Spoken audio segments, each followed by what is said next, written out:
Hello, everyone. Thanks for listening in.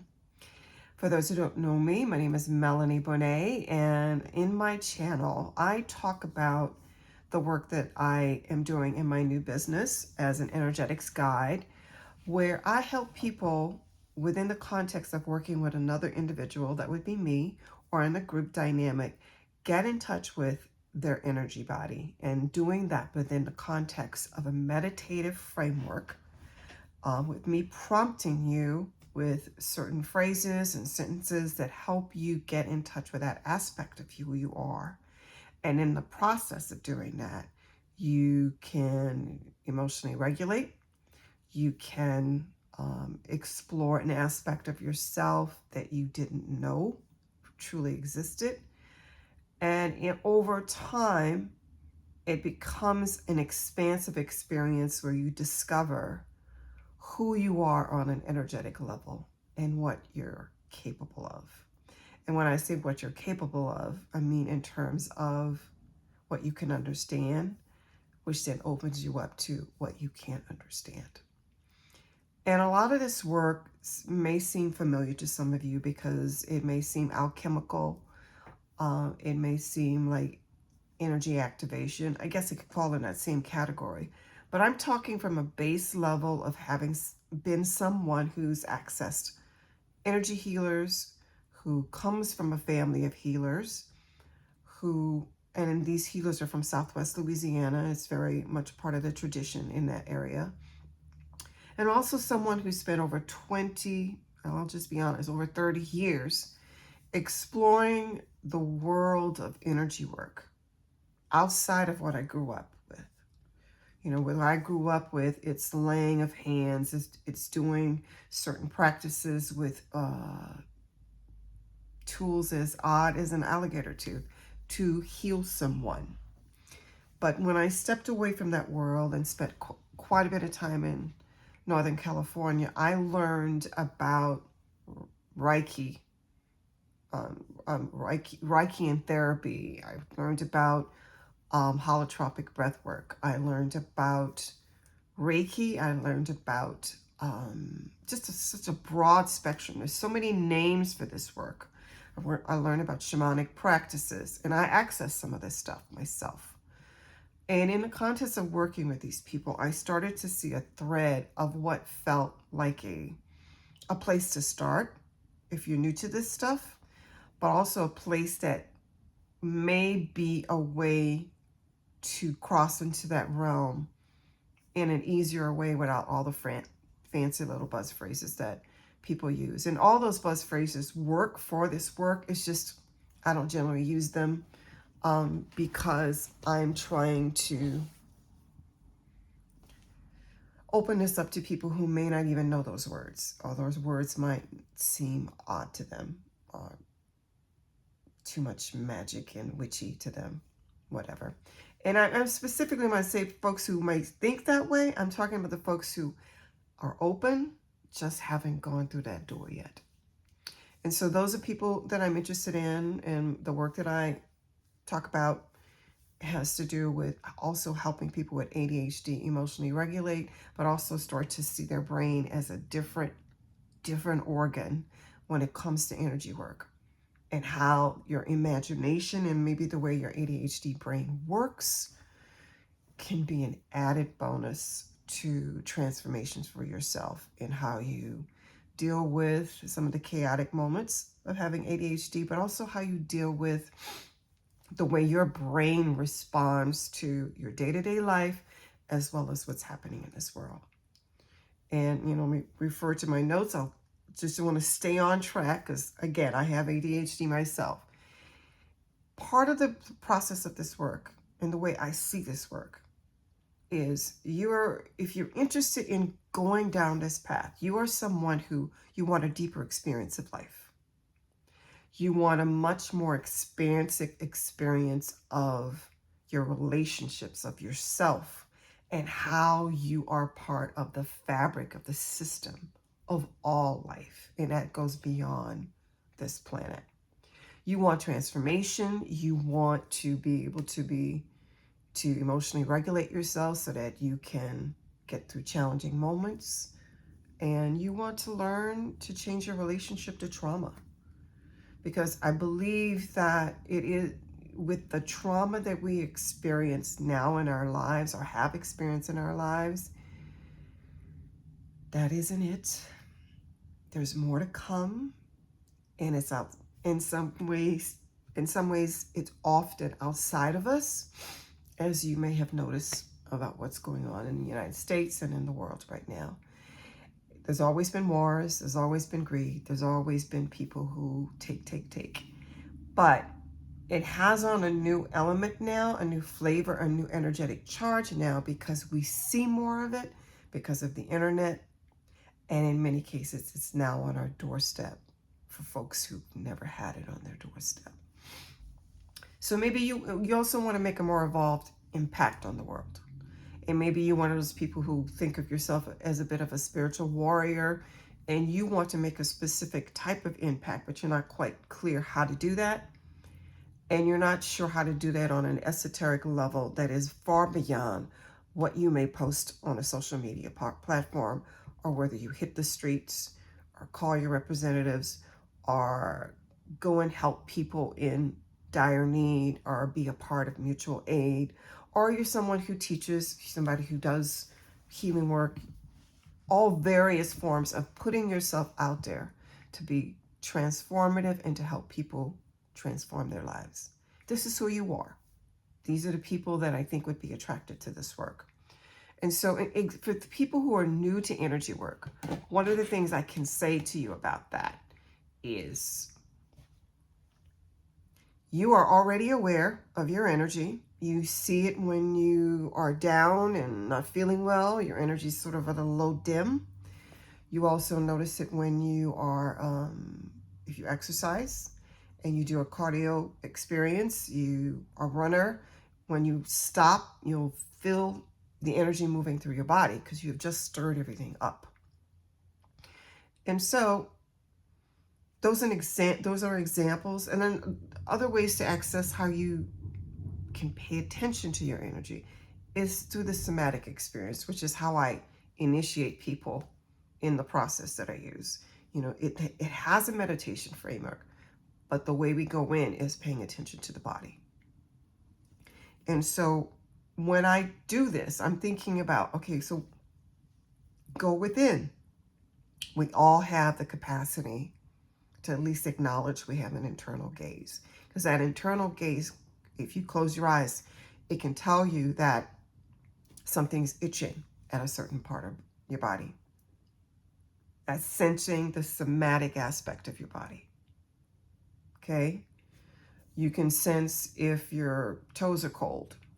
You can sense hairs on the back of your neck raising if you're around something that's either sending you a signal that something is awry, or you get a goosebumps, some goosebumps because you're in the presence of something amazing or something that basically kind of surprises you. All these things are an aspect of energy, and we can gain more aware of it when we start to take the somatic perspective and start sensing the body. Get into the felt sense experience of who you are at your fingertips, at the tip of your nose, at the top of your head, at the bottom of your feet, at your gut. Sometimes some of us will deal with anxiety and we'll have a knot in our solar plexus. That's what happens for me when I'm anxious about something. Some people have digestive issues. Some people have back issues. Some people have a lot of anger that they store in their back. All of that is an energetic form of who you are. And so as we go in and we go within, one of the things I would guide people into imagining is the symbol that I've seen on YouTube many times and also in visionary art that shows how physicists, I guess, and visionary artists imagine the energy flows through our body. And there's a concept called toroidal flow. And the idea is that there's a flow going through you. It goes up and around and goes down, out into the cosmos on both sides and comes back inside you. And in many cases, it comes inside you through your perineum. But along that central chamber, where that lies in you, is at your midline. And if you know anything about martial arts of any kind, and you know anything about yoga, you know the midline is that core column of energy, that line of energy within you. And part of the work part of the strategy I have to help people get in touch with that energy within them, their energy body, is to start to see if you notice anything about that column of energy in your body. It rests all along you. It goes right in front of your spine. And if you allow your brain to use your imagination, in many cases, some people may need to see the visual of a toroidal flow first to help them do it. I know in some cases I did initially, but sometimes you don't need that. But there is a flow. And so you go within, you close your eyes, and you get in touch with that flow. And you open your up to the concept that in that flow is the constant moving of the cosmos in you and going out of you. And it's how you're a part of the system of all that is, the physics of all there is. And so as you spend some time getting in touch with that part of you, the midline, what do you sense? What do you feel? Are you the type of person who can sense and feel it more? Or is your imagination allowing you to see things? Even if it's just whiffs of movement. Everybody's different. Some people can do both. Some people have to cultivate both. But that midline does exist. And when you allow yourself to sit in presence with determination, telling your mind, telling your body, telling your internal gaze, this is where I want you to go focus on, my midline. I don't know, may not know how that would feel and what that would look like, but you start the process and you spend time there, up and down that column, that line of energy. And as you do that, as you practice doing that, you will probably notice something over time. Sometimes it's immediate for some folks. Others, it takes a little longer. It depends on how disconnected you are from the felt sense of your own body. And so once you start spending some time in your midline, then I prompt you, part of my process is I prompt you to pay attention to the different areas of your body, your root chakra, your crown chakra, your third eye, your heart chakra. And again, spending time in those areas. And as you get used to that, if it's new to you, then we entertain the whole concept of, well, let's start moving energy. And even if you think there's no way in this planet, I don't know how to move energy, I didn't think I could move energy. But maybe it's a combination of my lineage, the fact that I've done a practice called spinal flow, which helped me open up to the concept of moving energy and sensing energy. I am able to move energy. And when I say move energy on the inside of me, I'm thinking and sending a message with my internal brain, with my internal wisdom, that I want to bring my internal gaze in the flow and move some of this energy down with my gaze into the earth, into the core of the earth. So it's moving outside of my body. It's going up and down that column. It's going above me, going up way high. It's about trusting yourself and trusting source that you're co-creating something, even if you can't fully feel or sense it. Something is occurring because your internal gaze is a co-creator with Source. So anything you pay attention to for an extended period of time, something happens. And so you may not be you may still be stuck in the denseness of your human experience, not to fully see it, but something is happening, and in time you may begin to sense or see, or both. So once we spend time in these areas and we entertain moving energy and we entertain expanding out our energy, one of my favorite things to do is to get into my heart energy and just being in presence with it. Sometimes there's a pocket of something that needs to just know that I see it. I don't have to understand it. I don't have to feel every iota aspects of it. I just know it knows that I'm paying attention and that I'm here in that moment. And so doing that, giving presence to myself, is a healing thing in itself. Because you start to teach your body that you can count on it. It can count on you to show up for you, for your growth, for your evolution, for your healing, and for your capacity to develop abilities to pulse out, as they say, good vibes to the world. And so I will end this by saying it's not hard to do. Once you decide you want to be open to it, it's a step through the door. And so if you have ADHD and you want to explore what would this wacky brain of mine do with energy work, I invite you to come and explore. If you have been recently diagnosed with ADHD and you also went through perimenopause, this is a way to help you regulate. It really is. And so, because I found it very, very beneficial for myself.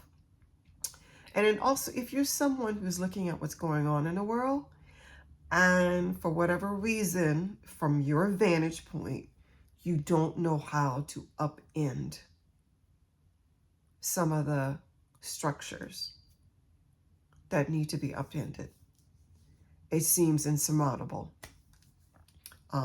They ain't gonna listen to you. The whole list. Does this work to help you get way more into the big picture of things? And not to spiritual bypass, but to then cultivate the muscle to be someone who, when you go wherever you go, you're planting seeds that even you probably don't understand you're planting. You're saying and doing things that people need to hear that give them courage. You're modeling and doing things that give people courage, that give people insight. And maybe there's a moment when you're in the presence of supposed power. Who knows what that would look like? And you make an impact. Can't define what that impact is going to look like. But you become this type of person who can change the world around you. I do this every day. I'm not a magician. I'm not a witch. I'm none of those things. I just know that it's very important to me to be the type of person who can be transformative around the people I spend my time around. So if any of this interests you, found appealing, definitely hit the like button, consider following, and my information is below if you'd like to work with me. And thank you for listening. Take care.